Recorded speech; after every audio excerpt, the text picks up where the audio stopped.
Hey guys, what's going on? So this isn't, so normally my Just the Tips are usually something that I have just discovered and I just found this out right now and it's a random tip. This one isn't necessarily something that I just found out, but it is a shakeup that just happened, and so I thought that I would include it in a Just the Tip, because that's what it is. It's just a very short thing. And so this is going to be the difference, the flow of how units are introduced into this game. And it's through three separate things, actually technically a fourth thing, but it's three separate things, and I would like to discuss that. So the first way that a new unit is usually introduced is through an event, a major event. There's the Christmas event, the Halloween event, there's a New Year's event.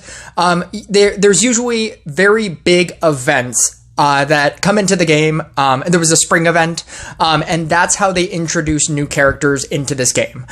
Once that character gets, that's the random wheels, and that the pass that you buy for that, all of those events. Once a unit leaves, or once that event ends, the next place that it goes is these events, and that's why we call them event units.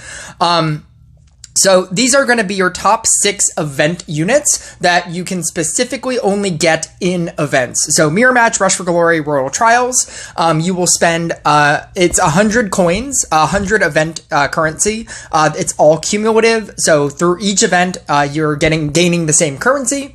And it costs 100 tokens for each event unit. If you are free to play, it's 50 per event. If you pay the $10, you're getting 250 per event, effectively gaining you 2.5 event units. And for the price, it's very good.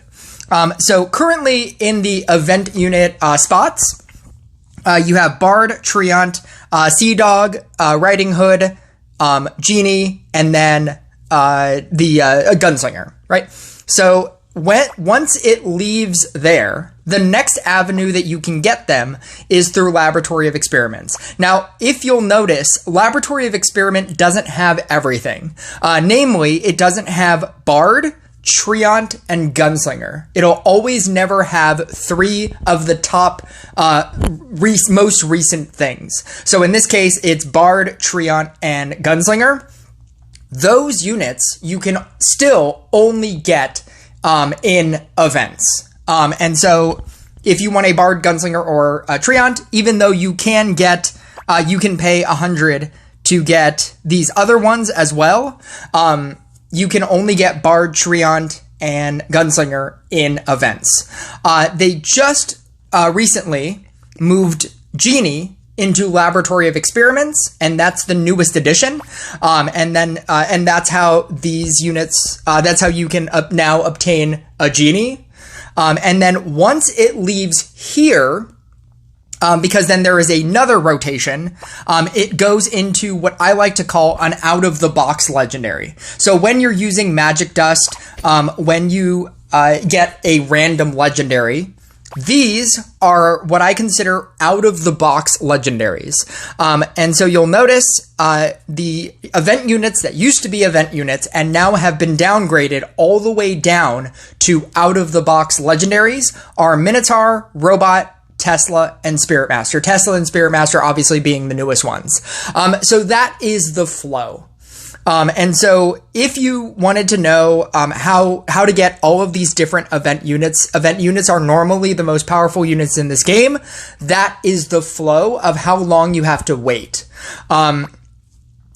In these normal events, like I said, you get 250 if you spend the $10, and that's 2.5 legendaries. You can farm literally anything from here, and that is technically, if you want to spend money in this game, the way that I would recommend it. Doing it in Laboratory of Experiments is a 1 in 5 chance of you getting the specific things that you want, and then out of the box legendary, you are literally getting, the chance of every legendary that are in those, and that is an even lower chance to specifically obtain something that you specifically want. So even if my advice to you is, even if you don't need event legendaries, I would recommend, if you are going to spend money in this game, spending the $10 to buy you can buy regular legendaries in this game as a pick your own chest as well. So not only can you get everything that's in the game for 100, but you can also gain anything that's in the game for 100 tokens. And I would highly recommend that. I think that this is the best way to get specific legendaries in this game right now. But yeah, thank you guys for watching, and I'll catch you guys next video.